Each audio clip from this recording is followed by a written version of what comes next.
Boa tarde a todos. Hoje nós vamos falar um pouquinho sobre alterações adaptativas do organismo materno. Meu nome é Letícia, eu sou professora da UFSJ de ginecologia e obstetrícia, sou médica, ginecologista e obstetra e também mastologista. Então, hoje nós vamos conversar um pouquinho sobre as modificações que ocorrem, né, no organismo da mulher durante o período da gestação, que são tantas e fazem com que muitas mulheres e muitos médicos se confundam em relação àquilo que é fisiológico ou patológico, e é tão importante de vocês terem esse conhecimento ao longo da formação de vocês, e ao longo do curso, para que vocês possam se deparar com as grávidas e não ter tanto receio aí em relação à gestação, em relação àquilo que acontece no organismo das mulheres. Então, a primeira coisa é que a placenta, né, que é o órgão que vai nutrir o feto, ela vai assumindo a produção dos esteroides sexuais após a 6ª semana de gestação. Até então, o corpo lúteo é o principal órgão endócrino da gestação, e ela começa a sintetizar progesterona a partir do colesterol e estrogênio, e a partir de precursores androgênicos vindos da adrenal materna e fetal. Então, a placenta vai secretar principalmente estriol, que é diferente, né, do corpo lúteo, diferente também do ovário, que produz principalmente estradiol. E ao longo da gestação, a atividade estrogênica vai aumentando até cerca de 30 vezes dos níveis fisiológicos da gestação, até chegar ao final do nível pré-gestacional, até chegar ao final da gravidez. Então, a placenta também é um órgão que produz o HCG, que mantém o corpo lúteo ativo durante essas 6 primeiras semanas, até a placenta assumir, né, realmente a produção endócrina, e ela vai aumentando a produção de HCG até a 10ª semana, e a partir daí a gente vai tendo uma queda até a 17ª semana, quando os níveis do HCG começam a se tornar um pouco mais baixos. A placenta também que produz o HPL, que é o hormônio lactogênio placentário, que tem o seu pico na 32ª semana e que também é muito importante no desenvolvimento da gestação. A placenta ainda secreta GnRH e inibina, né, e proporciona aí um controle adequado, aí uma supressão ovariana nesse período. O corpo lúteo, então, até a placenta assumir, é quem produz estrogênio, progesterona e relaxina até a 6ª semana, e que mantém, após a sua regressão, ele ainda mantém lá no ovário alguma produção de estrogênio e progesterona também ao longo de toda a gestação. Em relação às alterações endócrinas, né, vamos passar para os diversos órgãos e os diversos sistemas do organismo da mulher. Então, começando pelas alterações endócrinas, a gente tem mudança, né, em vários órgãos, mas vamos falar um pouquinho do pâncreas, que é tão importante, as mudanças que acontecem nele ao longo da gestação. Então, o pâncreas tem uma hiperplasia fisiológica, com aumento dos níveis de produção de insulina, e isso faz com que a gestante tenha uma hipoglicemia fisiológica, né, principalmente no início da gestação, e uma cetonúria. A partir da segunda metade da gestação, existe um aumento da produção dos hormônios contra-insulínicos placentários, que são principalmente o cortisol, o HPL, a progesterona e os estrogênios, que vai fazer, né, esse conjunto de fatores aumentar a resistência periférica à insulina, levando ao hiperinsulinismo secundário, que também é responsável por diversas modificações da gestação. A tireoide vai ter uma tendência a aumento de tamanho, mas isso não é acompanhado necessariamente de aumento de produção dos hormônios T3 e T4, mas ela tem um aumento da tiroglobulina, que é a globulina de ligação à tiroxina, e do T3 e T4 totais, mas não do T3 e T4 livre. A gente vai ver mais para frente um pouquinho que a produção do anti-TPO aumentado pode ter a ver com alguns fatores fisiológicos que aumentam o risco até para depressão pós-parto. Então é importante vocês conhecerem essas alterações endócrinas também. Em relação ao sistema digestivo, né, todos nós temos o conhecimento de que náuseas e vômitos são muito frequentes na gestação. Até 85% das gestantes desenvolvem náuseas e vômitos, então de 70% a 85% das gestantes referem a algum tipo de náusea, e isso se deve a diversos fatores, como aumento da salivação, diminuição do pH da boca, o que também leva ao aumento do risco de cáries ao longo da gestação.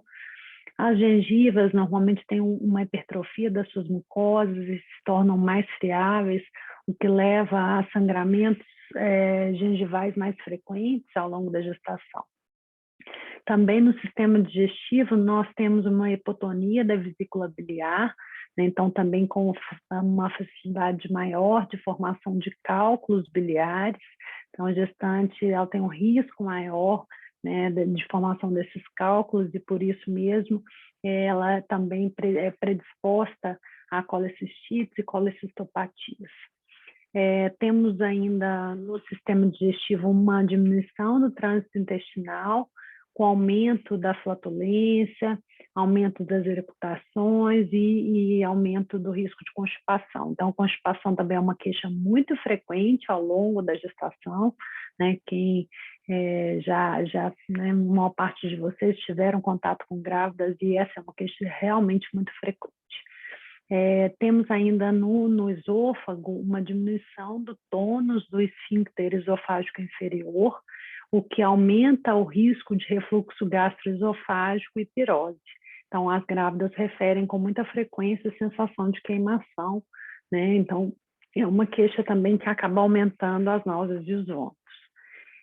Temos o aumento da gastrina, e por isso a gente também tem uma diminuição do pH gástrico e um aumento das bilirrubinas ao longo da gestação. Pode haver, o que às vezes traz uma icterícia fisiológica para essas pacientes.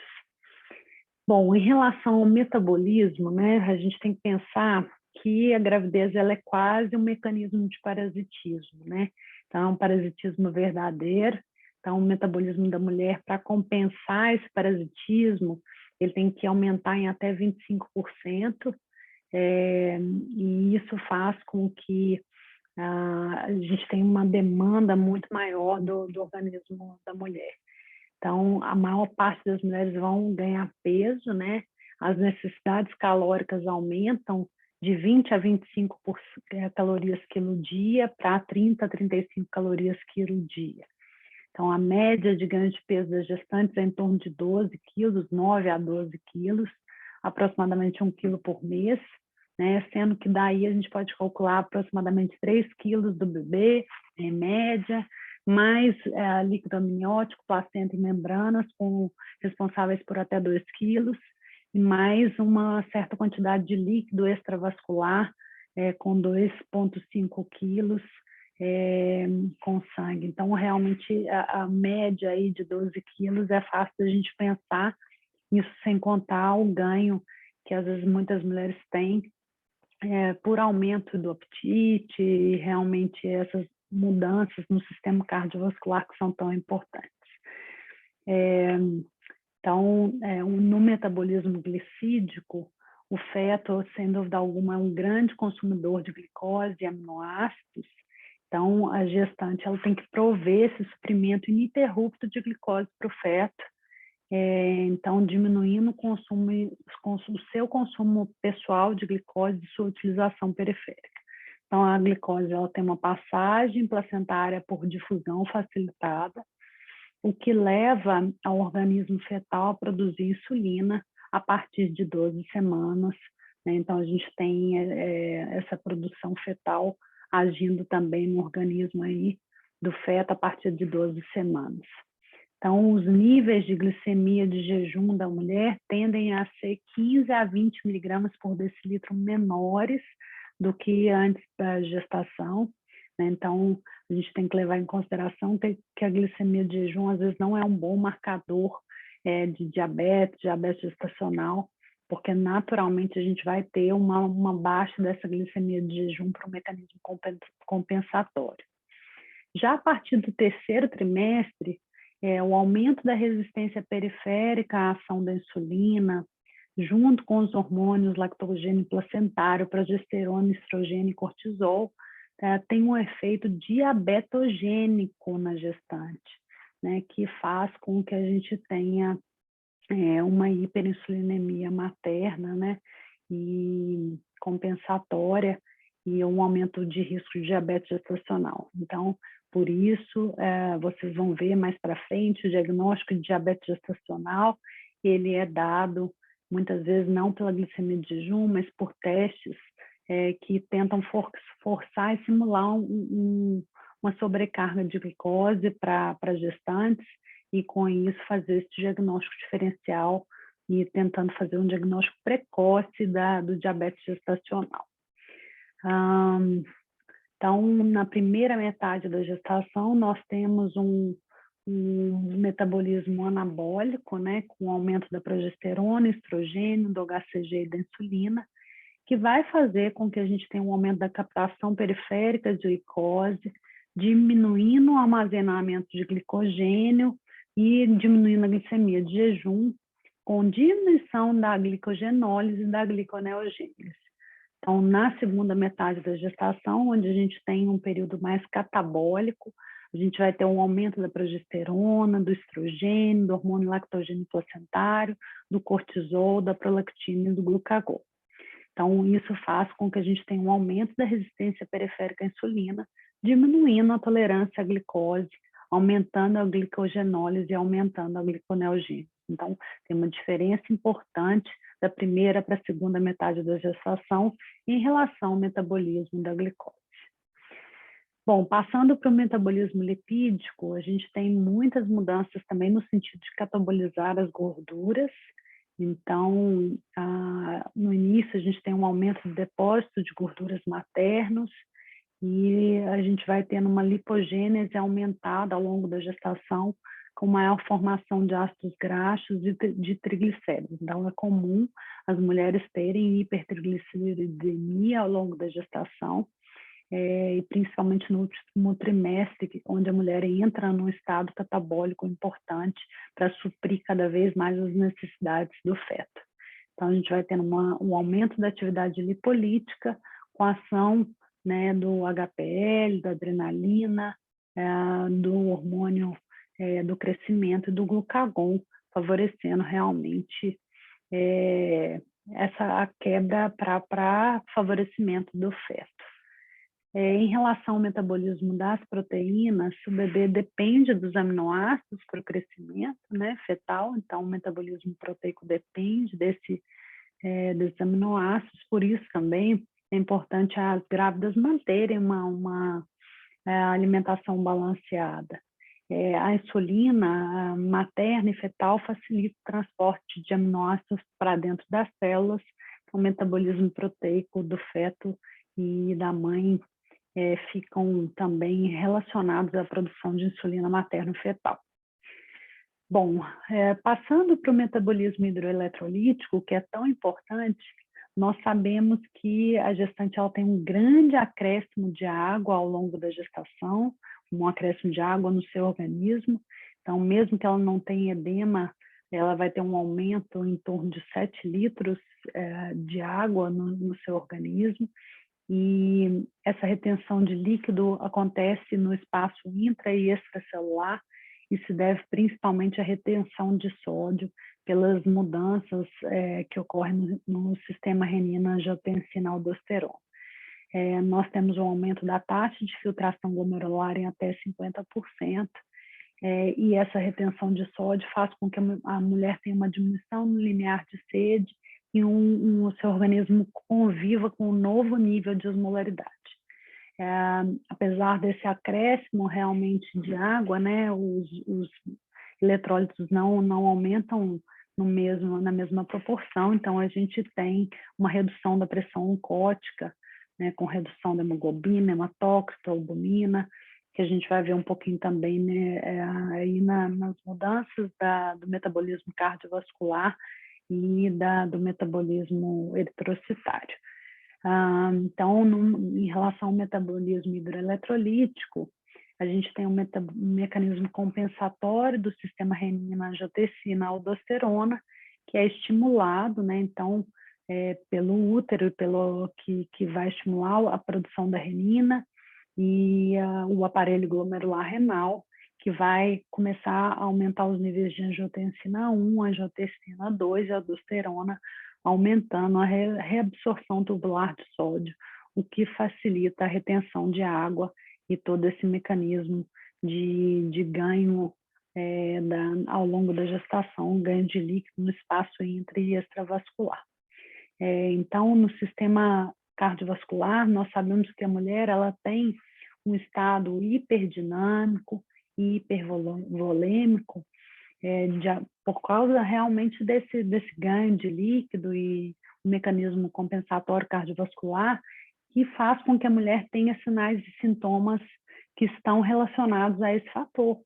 Então, a mulher tem com muita frequência a queixa de fadiga, de dispneia, de palpitações, de tonturas, de calor nas extremidades, e na ausculta, muitas vezes a gente consegue perceber perfonese de bulhas, desdobramento de B2, presença de B3, presença de sopros fisiológicos da gestação, edema de membros inferiores, que é muito frequente, dilatações venosas, né, varizes de membros inferiores e arritmias. Então, esse estado hiperdinâmico, hipervolêmico, ele se deve a mecanismos que já se iniciam no primeiro trimestre de gestação, né? Então, primeiro fator é uma vasodilatação periférica. A gente tem que lembrar que a placenta ela funciona como se fosse um terceiro espaço, e isso faz com que a gente tenha diminuição da pressão vascular. Para compensar, o organismo materno tenta aumentar a frequência cardíaca e aumenta em 10 a 20 batimentos por minuto ao longo da gestação, e já nas primeiras 5 semanas a gente pode perceber isso. Então, é comum as mulheres terem essa sensação de taquicardia ao longo da gestação. A gente vai ter um aumento do débito cardíaco de 30% a 50%, que está relacionado ao aumento desse volume sistólico e ao aumento da frequência cardíaca. Afinal de contas, o débito cardíaco é um produto do volume sanguíneo pela frequência cardíaca, com aumento do volume plasmático em até 40% a 50%. Então, a gente vai ter também um aumento da pressão venosa em membros inferiores, que se acaba refletindo aí nessa dilatação das veias, que muitas vezes tentam compensar esse retorno venoso pelo aumento da pressão venosa que acontece nos membros inferiores. No parto, a gente tem um aumento muito maior, né, do débito cardíaco. Então, durante a contração uterina, a gente tem uma autotransfusão de 300 a 500 ml de volume sanguíneo circulante, aumentando o débito cardíaco em até 34% durante o momento da contração e 12% fora. Por isso, o momento do parto é tão importante também, de conhecimento de vocês, né, que essa mudança pode levar a repercussões importantíssimas, né, no metabolismo cardiovascular, e um organismo bem compensado, né, uma gestante que é bem compensada, ela consegue tolerar muito bem esse esforço, mas uma gestante que tem alguma descompensação realmente pode sofrer os danos e os efeitos dessas mudanças. Aproximadamente 6 a 8 semanas após o parto, o débito cardíaco tende a voltar ao normal, e as mulheres acabam tendo todas essas mudanças do sistema cardiovascular. Essas mudanças já retornaram ao padrão fisiológico, e essas novas adaptações acontecem com muita tranquilidade na maior parte das vezes. Passando para o sistema sanguíneo, nós temos um aumento do plasmático, que eu já citei anteriormente, em até 40% a 50%, mas os eritrócitos, que aumentam ao longo da gestação, aumentam só em torno de 20% a 30%. Então, naturalmente, nós temos uma diluição dos fatores sanguíneos circulantes, o que vai levar, né, à demonstração nos exames laboratoriais a uma queda na contagem de hemácias e concentração de hemoglobina e de hematócrito. Então, a gente tem uma anemia fisiológica da gestação, né, e por isso a gente tem uma recomendação pela Organização Mundial de Saúde de administração profilática de ferro ao longo de toda a gestação e também depois do parto. A definição de anemia acaba mudando um pouquinho os critérios, né, ao longo da gestação. Então, no primeiro trimestre, a gente tem hemoglobina de limite inferior de 11, com hematócrito de 33, e é semelhante no terceiro trimestre, podendo chegar até 10,5 de hemoglobina com 32% de hematócrito no segundo trimestre. Então, a gente vê que a gente tem uma mudança dos padrões esperados da mulher ao longo da gestação, e é extremamente importante vocês conhecerem isso. Então, aqui a gente tem uma estimativa, né, do quanto de necessidade nós temos a mais de ferro ao longo da gestação, pelas perdas excretórias, demanda fetal, demanda placentária, e sem contar as perdas sanguíneas que acontecem pós-parto, que leva a uma necessidade de produção aumentada das hemácias, e esse total de demanda a mais de ferro ao longo da gestação. Por isso, realmente, vocês têm que lembrar de suplementar ferro ao longo do pré-natal de todas as nossas pacientes. Também no sistema sanguíneo, nós temos uma necessidade de ácido fólico. Acho que a maioria de vocês sabe que o ácido fólico está muito está diretamente associado à formação do tubo neural. Então, quando a gente tem uma deficiência dele, a gente pode ter defeitos no tubo neural, por isso sugere-se também a suplementação de ácido fólico ao longo da gestação até 12 semanas, que é o período de formação do tubo neural. Em relação aos glóbulos brancos, normalmente nós temos um discreto aumento, então é comum uma leucocitose fisiológica da gestação e uma diminuição da produção, né, de plaquetas, uma diminuição moderada, que não chega a fazer uma plaquetopenia abaixo dos limites inferiores, considerados pré-gestacionais, mas é comum a gente ter uma leve baixa em relação aos níveis daquela paciente pré-gravídico. Em relação aos fatores de coagulação, a gestante ela tem um estado de hipercoagulabilidade que se deve ao aumento do fibrinogênio e dos fatores 2, 7, 8, 10 e 12. Então, nós temos uma supressão do sistema fibrinolítico, que isso vai retornar logo depois do parto, né, e que nos faz pensar que a placenta é que faz essa supressão do sistema fibrinolítico, mas que traz uma suscetibilidade importante para a gestante para fenômenos tromboembólicos. Então, é comum a gente perceber e a gente, né, olhar para a gestante sempre com o cuidado, né, de que ela é uma paciente de mais risco para tromboembolismo. É comum também, por último, a gente observar aí alterações do VHS nessas pacientes.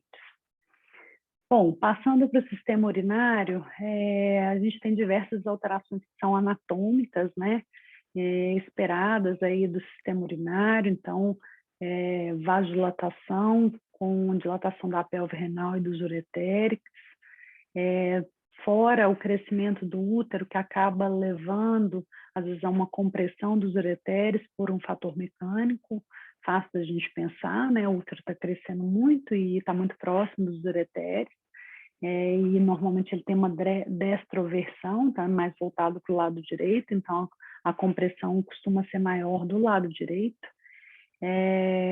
Então, nós temos um fluxo urinário que tende a ser mais lento, uma tendência também pela ação da progesterona a um refluxo vésico-ureteral, o que aumenta a chance daquela mulher ter infecções de trato urinário.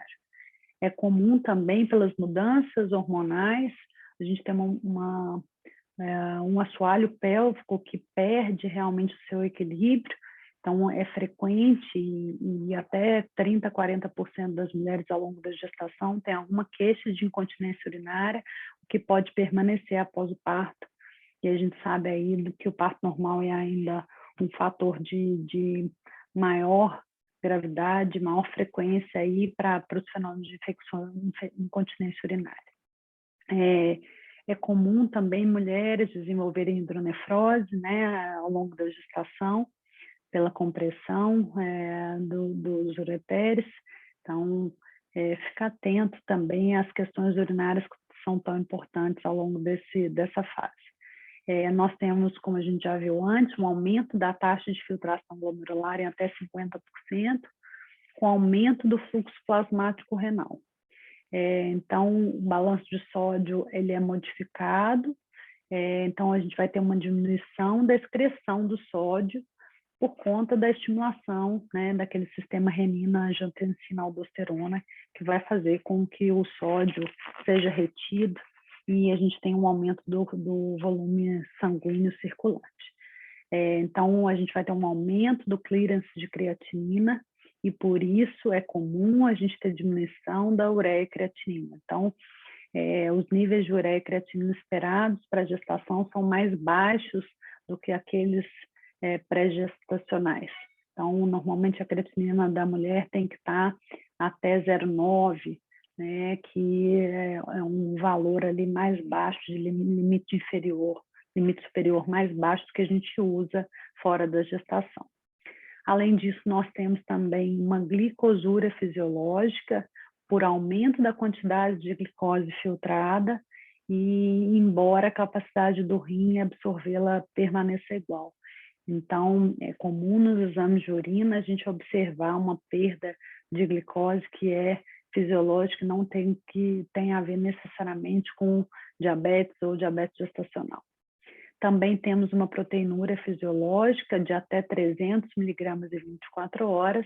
Então, ficar atento que acima disso a gente pode ter desenvolvimento aí de pré-eclâmpsia, né? Então, até esse valor a gente considera aceitável, mas acima disso a gente pode ter fatores aí de gravidade e de complicação ao longo da gestação. Passando para o sistema urinário, para o sistema respiratório, nós sabemos que as mucosas das vias aéreas têm um edema, também com hiperemia, então é muito comum a mulher ter uma sensação de congestão nasal, né? Então ela vai deitar, já tem a compressão ali natural do útero, sob o diafragma, né? O diafragma se eleva, a gente tem um alargamento do tórax, então a mulher ela tem um aumento do consumo de oxigênio, e a progesterona vai agir no centro respiratório, tornando-o mais sensível a PCO2, o que pode levar a uma hiperventilação fisiológica e todos esses fenômenos levarem realmente a uma sensação mais frequente de espineia, né? Então, a grávida, a gente tem a percepção de que às vezes ela está realmente com falta de ar por todos esses fatores adaptativos, mas ficar atento que realmente a gente tem um mecanismo de compensação que a gente pode observar, mas acima disso a gente pode ter algum fenômeno de edema agudo ou tromboembolismo associado, mas é comum realmente as grávidas apresentarem essa queixa ao longo das consultas e isso vai piorando ao longo da gestação. Pele e fâneros, nós observamos com frequência muitas mudanças, então são alterações pigmentares por conta do aumento do hormônio melanotrófico, então nós vamos observar com muita frequência as estrias gravídicas, que são um grande pavor das grávidas, o aumento da pigmentação da linha branca, que é, né, umbilical ali acima do umbigo e abaixo do umbigo, com formação e pigmentação formando a linha nigra. Muitas vezes a presença de cloasma, que é o melasma, né, da face da gestação, da grávida, é chamado de cloasma, com aumento dos pelos, eritema palmar, unhas quebradiças. Então, é frequente situações como essa, né, vocês verem essas manchas se desenvolver ao longo da gestação e a linha escurecendo. Normalmente clareia, essa linha vai clarear bastante depois do parto. O cloasma, o melasma regride bastante, mas muitas vezes não totalmente como a gente gostaria. Então, fazer orientação de proteção solar, facial, que é muito importante ao longo da gestação, que mulheres muito predispostas não vai evitar a formação do cloasma, mas que diminui o risco aí e a gente tem um fator de proteção, pelo menos não tem um fator de pior a exposição aos raios ultravioleta. Bom, o útero, né, gente, que é aquilo que talvez mais se modifique, a gente tem um aumento de volume e de peso desse útero, que pré-gestacional pesava de 30 a 100 gramas e chega até 1 quilo ao longo da gestação, por espessamento do miométrio e do endométrio. No endométrio, nós vamos ter uma expansão vascular, com aumento também do tecido elástico que circunda as artérias, principalmente nas ondas de penetração das artérias espiraladas ao longo desse endométrio, né? Então, é muito importante as alterações adaptativas para que a gestação ocorra tranquilamente, sem o risco de pré-eclâmpsia, que acaba se desenvolvendo normalmente por alguma resistência em relação a essas ondas de penetração da placenta, né, e desses vasos no endométrio. Então, com o avanço da gravidez, as artérias que irrigam o leito placentário, elas vão sofrendo uma degeneração fibrinóide na camada muscular e a gente vai tendo um desaparecimento das lâminas elásticas com dilatação dos vasos, o que é extremamente importante para suprir a placenta e a placenta se tornar o órgão necessário para suprir o feto ao longo das suas necessidades, né? E de toda a gestação. Então, no início, nós temos um crescimento assimétrico, né? Que acontece principalmente ali no local da anidação, mas depois o útero vai crescendo como um todo. A gente vai tendo um amolecimento, inicialmente do local onde há a implantação e da região do colo, e devagarinho o colo vai preenchendo os fundos de saco, anterior, posterior e laterais, e também a gente consegue, no exame de toque, palpar o pulso das artérias uterinas. Então, o crescimento do corpo uterino acontece principalmente a partir de 12 semanas de gestação, quando o útero sai da pelve e vai começando a fazer uma destrorotação para conseguir crescer realmente em direção ao diafragma, né, atingindo realmente o fundo dele, atingindo ali a região infradiafragmática no final da gestação. Então, 12 semanas sai da pelve, aproximadamente 20 semanas ele está na cicatriz umbilical, e aí ele vai crescendo mais ou menos 1 centímetro por semana até o final da gestação. A cérvix vai se elevar, a cérvix é o colo do útero, né? Vai se elevar e se tornar mais posterior ao longo da gestação, o que vai dificultar o exame especular e o toque. Então, na hora de tocar a paciente, muitas vezes nós temos mais dificuldade, temos que realmente ir lá no fundo do saco posterior para conseguir encontrar o colo. É muito comum os internos terem bastante dificuldade de passar espéculo, de achar o colo mesmo durante o exame de toque, mas isso é uma questão de treinamento que vocês vão fazer, pode ficar tranquilo que vocês vão conseguir chegar lá. Então, nós temos um amolecimento precoce da cérvix, um dos sinais de que a gestante, né, de que a mulher está se tornando gestante, com uma congestão da região, o colo do útero passa a ter uma cor mais violácea e o muco se torna mais espesso e viscoso ao longo da gestação.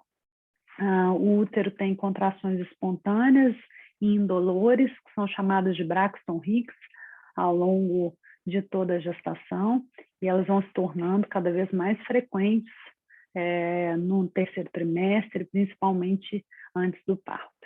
Então, antes do parto, o colo que estava realmente mais posterior, ele vai se anteriorizando, então centralizando, depois se anteriorizando, para que realmente o bebê consiga encaixar, né, descer e tomar a sua posição para o parto normal. Então, vai tendo uma redução do comprimento do colo, né, que é o que a gente chama um fenômeno de apagamento do trabalho de parto.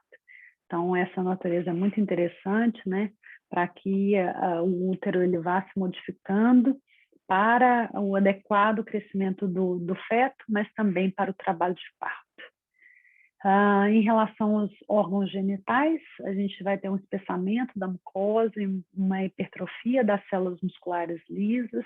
Então, a vagina ela vai ganhando elasticidade, vascularização, com o amolecimento dos tecidos conjuntivos da vagina e da vulva, né, de todo o solo pélvico.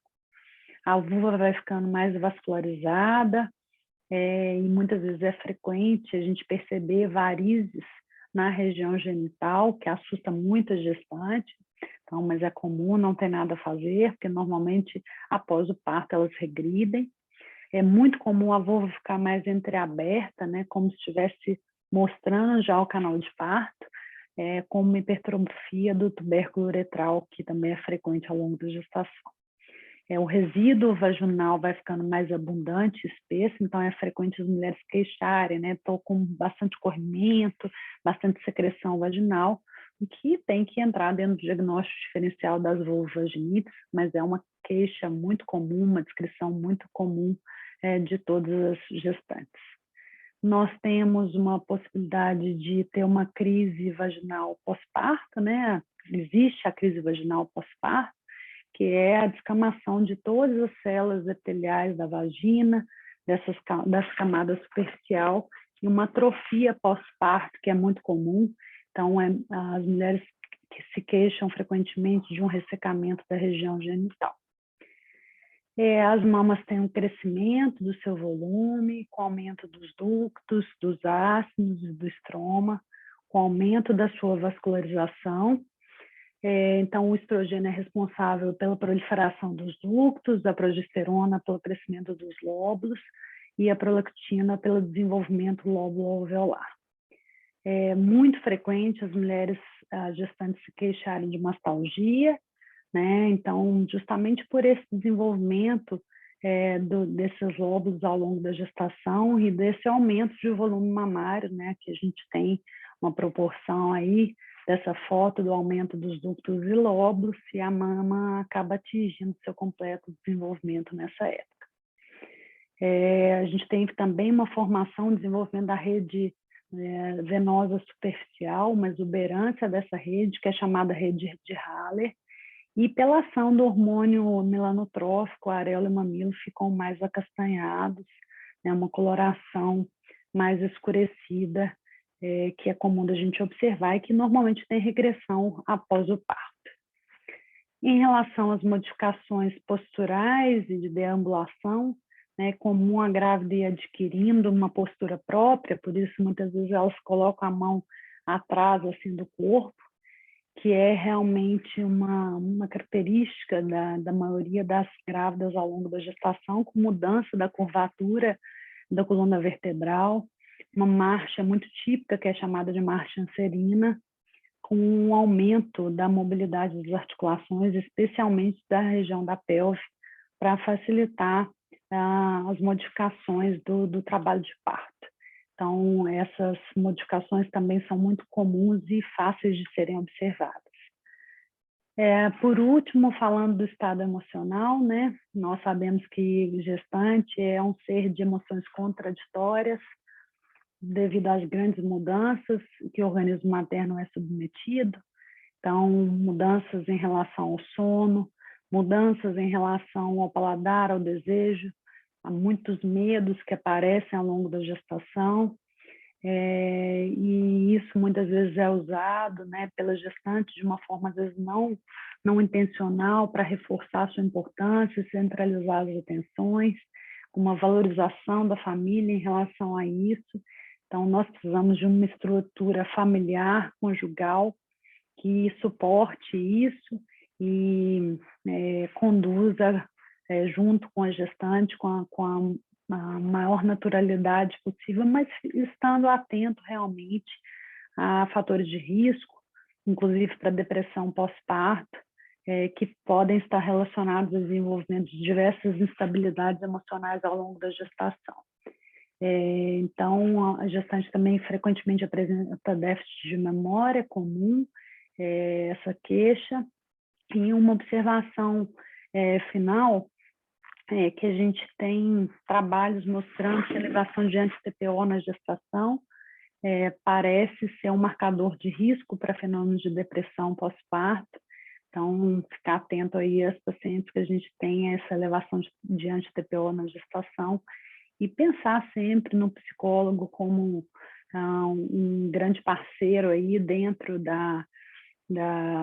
do acompanhamento da gestante, né? Então, o trabalho multidisciplinar, enfermeiro, psicólogo, médico, é muito importante para que todas as demandas da gestação sejam atendidas e a gente consiga ter a condição da gestação da melhor maneira possível.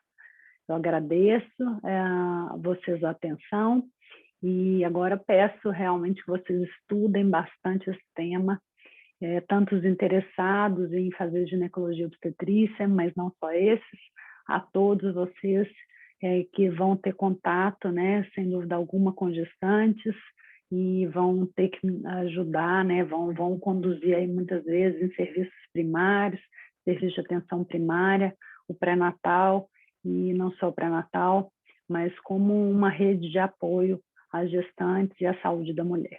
Muito obrigada. Boa tarde, eu vou encerrar agora o compartilhamento de tela e vou encerrar a aula. Um abraço a todos.